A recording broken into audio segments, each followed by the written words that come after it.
Imaginez un personnage biblique enveloppé de mystères et de controverses, souvent éclipsé et presque oublié dans les récits traditionnels.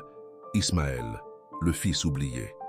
Ce n'est pas juste une autre histoire biblique, c'est une révélation qui remet en question les croyances enracinées et promet de changer complètement la façon dont vous comprenez les drames familiaux qui ont façonné la foi de millions de personnes. Dans ce texte, nous allons démêler des vérités contre-intuitives sur Ismaël, en plongeant profondément dans un récit qui a été négligé pendant des siècles. Préparez-vous à un voyage qui non seulement captivera votre curiosité, mais vous offrira également des informations rapides et enrichissantes. Restez avec nous et découvrez pourquoi Ismaël est peut-être le personnage le plus incompris et le plus fascinant de l'Ancien Testament. Êtes-vous prêt à voir vos perceptions remises en question? Ismaël. Que savons-nous d'Ismaël d'après les Saintes Écritures? Ismaël était le premier-né d'Abraham. Dieu a promis à Abraham qu'il aurait un fils et qu'il serait le patriarche de nombreuses nations lorsqu'il lui apparaîtrait, comme décrit dans Genèse 15. Cependant, Abraham n'a pas eu d'enfant jusque-là. Au fil du temps, Sarah, sa femme, n'arrivait pas à concevoir, et ils ont commencé à se demander comment la promesse serait tenue. Dans Genèse 16, Sarah suggère à Abraham d'avoir un fils avec Agar, sa servante égyptienne. Cette pratique, apparemment courante à cette époque, a également été adoptée par les femmes de Jacob dans Genèse 30. La femme donnait à son mari un serviteur, et tout enfant engendré était reconnu comme l'enfant de la femme, une sorte de maternité de substitution des temps anciens. Bien que pour Abraham et Sarah, cela semblait être une solution viable, cela a fini par apporter plus de problèmes que de solutions. Agar conçut un fils d'Abraham et, en apprenant la grossesse, commença à mépriser Sarah. Sarah a alors fait appel à Abraham pour obtenir de l'aide. Abraham, à son tour, a dit à Sarah de faire ce qu'elle pensait être le mieux. Alors Sarah commença à maltraiter Agar, qui s'enfuit. Le nom Ismaël signifie « Dieu entendra ». Dans Genèse 16, selon la nouvelle version du roi Jacques, Saraï, la femme d'Abraham, ne lui avait pas donné d'enfant et avait une servante égyptienne nommée Agar. Saraï dit à Abraham, « Voici, le Seigneur m'a empêché d'avoir des enfants. S'il te plaît, aie un enfant avec ma servante. Peut-être qu'alors je pourrai construire une famille grâce à cela. » Sarah, qui n'avait pas le droit d'avoir des enfants, suggéra à Abraham, « S'il te plaît, sois uni à ma servante. Peut-être qu'alors je pourrai avoir des enfants grâce à cela. » Abraham accepta la suggestion de Sarah. Sarah, la femme d'Abraham, donna à Abraham sa servante égyptienne, Agar, pour épouse. Après avoir vécu 10 ans dans le pays de Canaan, Abraham a rejoint Agar et elle a conçu. En réalisant qu'elle était enceinte, Agar a commencé à mépriser Sarah. Sarah se plaignit alors à Abraham, « L'injustice que je subis est à cause de toi. J'ai mis ma servante dans ses bras, et maintenant qu'elle s'est trouvée enceinte, je suis méprisé à ses yeux. Que le Seigneur soit le juge entre vous et moi. » Abraham répondit à Sarah, « Ta servante est sous ta puissance. Faites-en ce que vous pensez être le mieux. » Et Sarah, la traitant durement, fit fuir Agar. Dans le désert, près d'une source d'eau, l'ange du Seigneur rencontra Agar et lui demanda, « Agar, servante de Sarah, d'où viens-tu et où vas-tu » Elle a répondu, « Je fuis madame Sarah. » L'ange du Seigneur lui dit alors, « Retourne vers ta maîtresse et soumets-toi à elle. » L'ange promit ensuite que sa descendance serait si nombreuse qu'elle ne pourrait pas être comptée, et annonça qu'elle donnerait naissance à un fils, qu'elle nommerait Ismaël, parce que le Seigneur avait entendu sa souffrance. Il sera comme un âne sauvage, sa main sera contre tous, et la main de tous contre lui, et il vivra dans l'hostilité avec tous ses frères. Agar enfanta donc un fils à Abraham, et Abraham le nomma Ismaël. Abraham avait 86 ans quand Ismaël est né. Dans les temps anciens, il était courant qu'une femme infertile offre à son mari un serviteur capable d'avoir des enfants à sa place. C'est l'épouse, et non le domestique, qui serait responsable des enfants. De cette façon, Sarah, qui n'a pas pu avoir d'enfant, a obtenu un fils par Agar, faisant d'Ismaël légalement considéré comme le fils de Sarah. Cependant, cela ne justifie pas le traitement d'Agar par Sarah. Ismaël est né d'Abraham à l'âge de 86 ans et vivait près d'Hébron, comme le rapporte Genèse 16:16 dans la nouvelle version du roi Jacques. À cette époque, Abraham s'était installé à côté des chênes de Mamré, à Hébron, où il a construit un autel en l'honneur du Seigneur. Sa mère, Agar, était d'origine égyptienne. Dans un moment de grande détresse, Dieu lui a parlé et lui a fait une promesse réconfortante. Quand Ismaël avait 13 ans, Dieu a établi une alliance avec Abraham, qui comprenait la circoncision de tous les membres de sa famille, comme décrit dans Genèse 17:1, dans la nouvelle version du roi Jacques. Quand Abraham avait 99 ans, le Seigneur lui est apparu et l'a appelé à marcher en sa présence et à être irréprochable. Des années plus tard, Ismaël et sa mère ont été bannis de la famille après la naissance et le sevrage d'Isaac. Ils errèrent dans le désert autour de Beersheba et étaient sur le point de mourir de soif lorsque Dieu entendit le cri du garçon et leur donna de l'eau. Ismaël a passé le reste de sa vie dans le désert, en particulier dans le désert de Paran. Avec l'aide de Dieu, c'est là qu'il a appris à manier l'arc, et son mariage avec une Égyptienne reflète non seulement sa proximité avec l'Égypte, mais aussi l'héritage de sa mère. Sa présence aux funérailles d'Abraham et le fait qu'Ésaü ait épousé la fille d'Ismaël, Mahalat, montre qu'il n'a pas complètement coupé les liens avec la principale ligne patriarcale. Comme le rapporte Genèse 25:9, dans la nouvelle version du roi Jacques, ses fils Isaac et Ismaël l'enterrèrent dans la caverne de Macpéla, qui est en face de Mamré, dans le champ d'Éphron, fils de Tsoar, le Hittite. De plus, dans Genèse 28:9, Ésaü a épousé Mahalat, fille d'Ismaël, fils d'Abraham et sœur de Nébaïoth, en plus de ses autres épouses. Ismaël a vécu 137 ans avant de mourir. Dieu caractérise la personnalité d'Ismaël d'une manière similaire à celle d'un âne sauvage, en ce sens qu'il était un nomade errant. Dans Job 39:5-8, dans la nouvelle version du roi Jacques, il est question de libérer l'âne sauvage et de lui permettre de mépriser le tumulte de la ville, sans tenir compte des cris du conducteur. Son habitat naturel est la montagne, où il recherche tout ce qui est vert pour brouter. Cela symbolise la nature libre et indépendante d'Ismaël, qui se traduit par une vie en marge de ses parents plus sédentaires. Dieu a désigné Ismaël à une grandeur en dehors de l'alliance établie avec Abraham, lui promettant qu'il deviendrait lui aussi une grande nation, suivant une structure organisationnelle similaire à celle d'Israël, avec 12 chefs ou tribus, mais sans expérience directe de l'alliance. Comme décrit dans Genèse 17:20-21, dans la nouvelle version du roi Jacques, Dieu a reconnu et béni Ismaël, même si l'alliance perpétuelle a été établie avec Isaac et ses descendants. Quand Abraham avait 99 ans, le Seigneur lui est apparu et l'a appelé à marcher devant lui et à être droit, promettant de faire de lui une nation nombreuse et bénie. Dieu a changé le nom d'Abraham en Abraham, symbolisant qu'il serait le père de nombreuses nations. Dieu a promis à Abraham d'être extrêmement fécond, d'engendrer des nations et des rois, et il a établi une alliance perpétuelle avec lui et ses descendants, promettant la terre de Canaan comme une possession éternelle. La circoncision a été établie comme le signe de l'alliance entre Dieu et Abraham, y compris tous les descendants mâles et tout mâle de sa maison, ou acheté, quelle que soit son origine. Cet acte devait être accompli le 8e jour de la vie, comme symbole perpétuel de l'alliance entre Dieu et le peuple d'Abraham. Dieu a clairement établi la circoncision comme un signe perpétuel de son alliance avec Abraham et ses descendants. Tout homme né dans sa maison ou acheté avec son argent doit être circoncis. Cet acte symbolisait l'alliance de Dieu dans la chair des participants, marquant une alliance éternelle. Ceux qui n'étaient pas circoncis étaient considérés comme des transgresseurs de l'alliance et par conséquent exclus du peuple de Dieu. De plus, Dieu a ordonné à Abraham de changer le nom de sa femme de Saraï en Sarah et a promis de la bénir, l'assurant qu'elle donnerait naissance à un fils. Ce fils serait le descendant de l'alliance promise, perpétuant la lignée choisie par Dieu.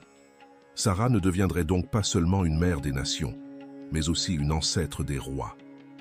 En entendant cela, Abraham a réagi avec une incrédulité mêlée de joie, se demandant comment il pouvait, à l'âge de 100 ans, et Sarah, à l'âge de 90 ans, avoir un enfant.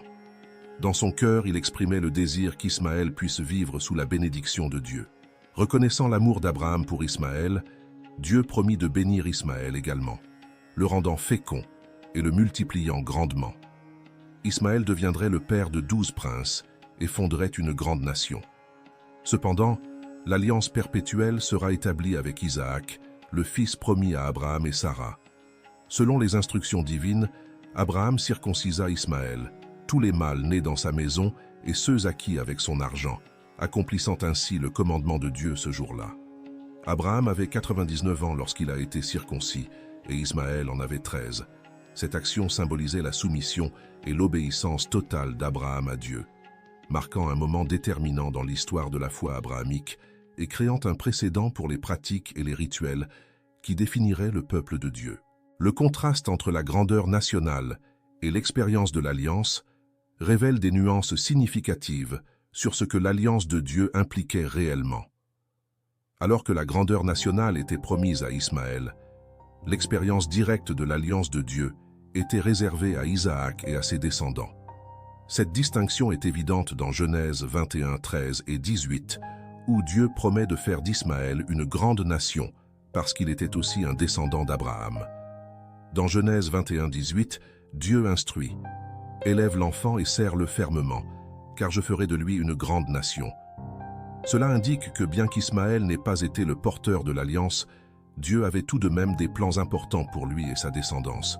Genèse 17, 22, 27 précise que l'alliance de Dieu avec Abraham ne se limitait pas à l'acte de circoncision.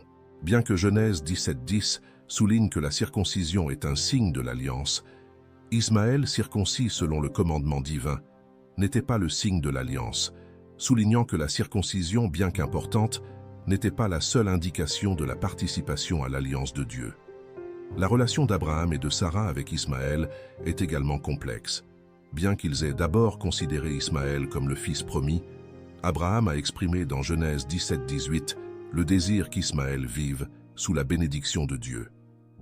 Même après la naissance d'Isaac, Abraham a fait preuve de bonté envers Ismaël. La décision de Sarah de l'expulser, motivée par l'inquiétude suscitée par la position d'Isaac, révèle de profondes tensions familiales, mais elle met également en évidence la complexité des promesses et des plans de Dieu. Le Seigneur visita Sarah comme il l'avait promis, et il fit pour elle exactement ce qu'il avait dit. Sarah conçut et donna naissance à un fils pour Abraham dans sa vieillesse, à l'époque que Dieu avait déterminée. Abraham nomma le fils Sarah qui lui donna naissance à Isaac. Quand Isaac avait 8 jours, Abraham l'a circoncis, obéissant à l'ordre de Dieu. Abraham avait 100 ans quand Isaac est né. Sarah a dit « Dieu m'a fait rire, et tous ceux qui le savent riront avec moi. » Qui aurait pu dire à Abraham que Sarah allaiterait des enfants? Pourtant, je lui ai donné un fils dans sa vieillesse. Le garçon grandit et fut sevré, et Abraham organisa ce jour-là un grand festin. Sarah vit le fils d'Agar l'Égyptienne, qu'elle avait elle-même donné à Abraham, se moquer d'Isaac. Puis il dit à Abraham, « Renverse cet esclave et son fils, car le fils de cet esclave ne partagera pas l'héritage avec mon fils Isaac. » Cela rendit Abraham très inquiet pour son fils, mais Dieu dit à Abraham, « Ne t'inquiète pas pour le garçon et sa servante. Écoutez tout ce que Sarah vous dit, car c'est à travers Isaac que votre descendance sera reconnue. Mais je ferai aussi une nation du fils de l'esclave, parce qu'il est son descendant. » Le lendemain matin, Abraham se leva de bon matin, prépara du pain et une outre d'eau, les mit sur les épaules d'Agar et la renvoya avec l'enfant. Elle se mit en route et erra dans le désert de Beersheba. Quand l'eau de la Pau s'est épuisée, elle a placé le garçon sous l'un des buissons. Puis, elle s'assit de l'autre côté, à une distance d'environ un tir à l'arc, car elle se disait en elle-même « Je ne veux pas voir mourir l'enfant. » Alors, assise en face de lui, elle se mit à pleurer bruyamment. Dieu entendit la voix de l'enfant, et l'ange de Dieu appela Agar du ciel en disant « Qu'y a-t-il, Agar? N'aie pas peur, car Dieu a entendu la voix de l'enfant là où il est. Lève-toi, prends l'enfant, et prends-le par la main, car je ferai de lui une grande nation. » Alors Dieu ouvrit les yeux d'Agar, et elle vit un puits d'eau. Elle courut remplir la pot d'eau et donna à boire au garçon. Dieu était avec l'enfant, et il a grandi. Il a vécu dans le désert, et est devenu un excellent archer. Il vivait dans le désert de Paran, et sa mère lui prit une femme du pays d'Égypte. En ce temps-là, Abimélec et Phicol, chefs de son armée, dirent à Abraham, « Dieu est avec toi dans tout ce que tu fais. Jure-moi donc par Dieu que tu ne me traiteras pas faussement, ni moi, ni mes enfants, ni mes descendants. Traite-moi et traite la terre où tu habites avec la même bonté que je t'ai traité. » Abraham accepta et jura. Alors Abraham se plaignit à Abimélec d'un puits d'eau que les serviteurs d'Abimélec avaient pris de force. Abimélec répondit: « Je ne sais pas qui a fait cela, tu ne me l'as pas dit, et je ne l'ai découvert qu'aujourd'hui. » Abraham donna donc des brebis et des bœufs à Abimélec, et tous deux firent une alliance. Abraham sépara 7 agneaux du troupeau, et Abimélec demanda à Abraham ce que signifiaient ces 7 agneaux séparés. Abraham répondit: « Accepte ces 7 cordes de mes mains, comme un témoignage que j'ai creusé ce puits. » C'est pourquoi cet endroit s'appelait Beer-Shéba, parce qu'ils y prêtaient tous deux serment. Abimélec et Phicol, le chef de son armée, firent donc une alliance avec Abraham à Beer-Shéba. Alors Abimélec et Phicol retournèrent au pays des Philistins. Abraham planta un tamarinier à Beer-Shéba et invoqua le nom du Seigneur, le Dieu éternel. Et il resta dans le pays des Philistins pendant de nombreux jours. La décision de Sarah d'expulser la servante et son fils semblait violer les normes de l'ancienne loi. Bien que les enfants des domestiques puissent être rétrogradés, il n'était pas courant de les expulser sans raison justifiée. Le fait qu'Abraham ait d'abord été contre cette action et n'ait suivi que le commandement de Dieu suggère qu'une telle action n'était pas conforme aux normes contemporaines. La question se pose: Ismaël représentait-il une menace réelle pour Isaac, ou était-ce son existence même qui constituait cette menace? Cela se rapporte à la signification de « se moquer » dans Genèse 21:9. Dans Genèse 21:9, il est écrit que Sarah a vu le fils d'Agar, la femme égyptienne qu'elle a donnée à Abraham, se moquer. On se demande si cela signifie qu'Ismaël se moquait en fait d'Isaac ou qu'il jouait simplement avec lui. Le mot utilisé pour simuler est discutable quant à sa signification de dérision dans l'Ancien Testament, comme dans Juges 16:25. Par conséquent, on peut interpréter que l'objection de Sarah à Ismaël portait plus sur son potentiel en tant que rival d'Isaac que sur un acte spécifique qu'il avait commis. Le but de la séquence d'Ismaël dans la Genèse n'est pas seulement historique, mais aussi didactique, illustrant comment les actions et les décisions des personnages influencent le déroulement des événements et l'exécution du plan divin. Il s'agit d'un récit riche en leçons morales et en réflexion sur la nature humaine et la providence divine.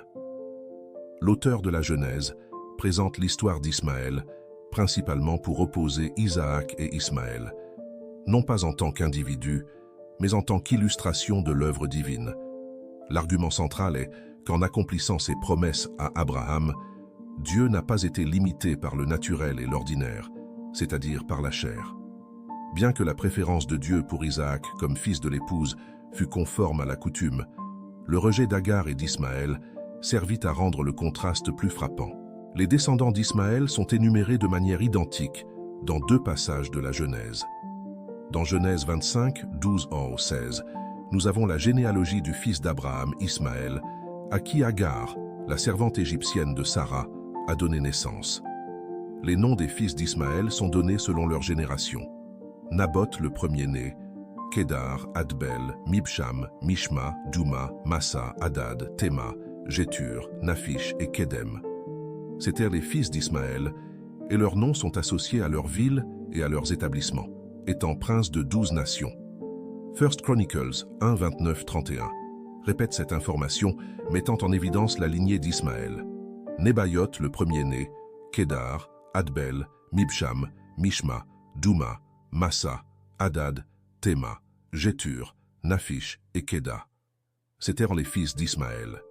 Ce qui est le plus évident, c'est la cohérence dans l'énumération des noms des descendants d'Ismaël dans les 2 passages, soulignant l'importance de cette lignée dans le contexte biblique. L'inclusion détaillée de cette généalogie sert non seulement à valider la promesse de Dieu de faire d'Ismaël une grande nation, mais aussi à souligner que même en dehors de l'alliance primaire avec Isaac, Ismaël et ses descendants jouent un rôle important dans le plan divin, reflétant l'ampleur et la fidélité des promesses de Dieu. La présence de tous ses frères, selon les déclarations de Dieu au sujet d'Ismaël, symbolise les tensions entre les descendants d'Ismaël et les autres nations, y compris les Israélites. Le décompte d'Ismaël de 12 fils, tout comme Jacob avait 12 fils, Nahor avait 12 fils, et Ésaü avait également 12 fils, souligne un modèle récurrent dans le récit biblique, soulignant l'importance du nombre 12 dans la structure familiale et tribale dans le contexte de l'Ancien Testament. Dans Genèse 22, 21, 24, nous avons la généalogie de Nahor, le frère d'Abraham, qui a eu 8 enfants avec sa femme Milca et 4 autres avec sa concubine Reuma, pour un total de 12. Genèse 25, 16 confirme que les fils d'Ismaël se sont installés dans des villes et des colonies, devenant les princes de 12 nations, habitant la région sauvage de Paran. Genèse 25, 18 décrit cette région s'étendant de Havila à Shur, qui est à l'est de l'Égypte, vers la Syrie, indiquant l'expansion territoriale des descendants d'Ismaël. Certains des descendants d'Ismaël apparaissent en tant que tribus dans les annales assyriennes, ce qui montre l'influence historique et géographique des Ismaélites. Genèse 16, 12 prédit qu'Ismaël serait un homme sauvage, la main contre tous et la main de tous contre lui, et qu'il habiterait en présence de tous ses frères. Cette description symbolise les tensions entre les descendants d'Ismaël et les autres nations, y compris les Israélites, comme le montre 1 Chroniques 5, 19, où les Israélites ont fait la guerre aux Hagrites. Ce passage met en évidence un aspect important des récits bibliques, à savoir l'interconnexion entre différents peuples et cultures, tels que les Ismaélites et les Madianites, et comment ces relations influencent les événements racontés. La vente de Joseph par ses frères à une caravane d'Ismaélites, qui le vendent plus tard à Potiphar en Égypte, est un tournant dans l'histoire de Joseph et illustre la complexité de ces interactions.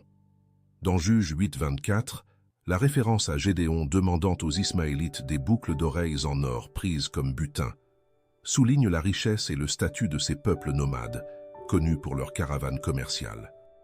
L'histoire de Joseph, y compris sa vente aux Ismaélites et son accession au pouvoir en Égypte, reflète non seulement la dynamique sociale et économique de l'époque, mais offre également des leçons de foi, de persévérance et de providence divine. À travers ces récits, la Bible tisse un récit riche en détails historiques et en enseignements moraux, mettant l'accent sur la façon dont Dieu travaille dans des circonstances adverses pour accomplir ses desseins. Joseph fut emmené en Égypte, où Potiphar, officier de Pharaon et chef de la garde, un Égyptien, l'acheta aux Ismaélites qui l'y avaient emmené. La séquence impliquant Ismaël est employée par Paul dans ses épîtres. Bien qu'il ne mentionne pas Ismaël par son nom, Paul fonde clairement son enseignement dans Galates 4 dans les chapitres de la Genèse. Il souligne la différence entre Ismaël, qui est né selon la chair, et Isaac, qui est né après l'esprit, en utilisant cette analogie pour illustrer la différence entre l'ancienne et la nouvelle alliance.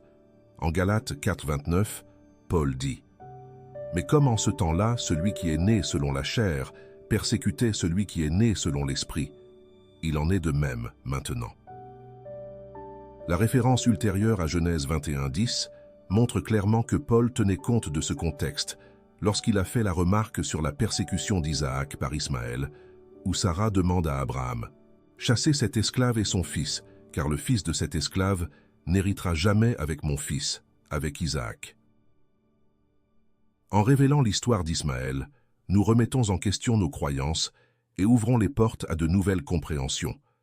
Et ce n'est que la partie émergée de l'iceberg. Il y a un univers d'histoires qui attendent d'être explorés, chacune avec de précieuses leçons pour nos vies. Si ce voyage à travers les pages oubliées vous a inspiré, je vous invite à embarquer avec nous pour d'autres découvertes. Abonnez-vous, aimez, commentez et partagez. Votre participation est la flamme qui illumine notre chemin à travers l'histoire et la foi. Ne vous arrêtez pas là, il y a tellement plus à découvrir. Rejoignez-nous et faites partie de cette communauté qui cherche, questionne et s'émerveille. Rendez-vous lors de notre prochaine rencontre. Vous cherchez la prospérité et l'épanouissement dans tous les domaines de votre vie? Je veux apprendre comment la foi et la sagesse biblique peuvent transformer votre relation avec l'argent et vous conduire vers une vie plus prospère. Le livre « Prospérité avec Dieu » vous fournira un guide inspirant et pratique pour entreprendre un voyage vers une véritable richesse. Découvrez comment renforcer votre foi en Dieu et la mettre en action, atteignant la satisfaction, le succès financier et une vie abondante. Cliquez sur le lien dans les commentaires et plongez dans ce livre rempli d'enseignements précieux. Préparez-vous à une lecture transformative qui vous guidera vers une vie de prospérité basée sur votre connexion avec le Créateur. Ne manquez pas cette opportunité de découvrir le véritable sens de la prospérité.